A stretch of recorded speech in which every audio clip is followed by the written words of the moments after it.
ઉનાળામાં કયા કયા શાકભાજી ન લેવા જોઈએ, એટલે કે કયા કયા શાકભાજી અવોઇડ કરવા જોઈએ?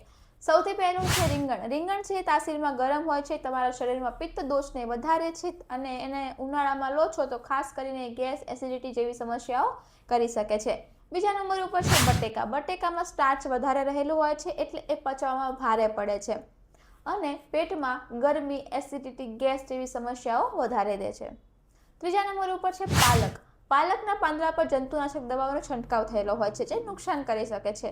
અને હા, પાલક છે એ શિયાળામાં ખાવાની પાંદડાવાળી શાકભાજી છે એટલે બને ત્યાં સુધી એનો ઉપયોગ શિયાળામાં જ કરવો જોઈએ.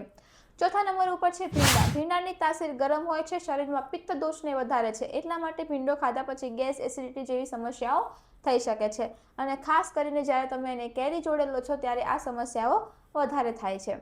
એટલા માટે ઉનાળામાં આ 4 શાકભાજીઓ બને એટલી ઓછી ઉપયોગ કરવો જોઈએ, નહિવત ઉપયોગ કરવો જોઈએ અથવા તો ન કરવો જોઈએ.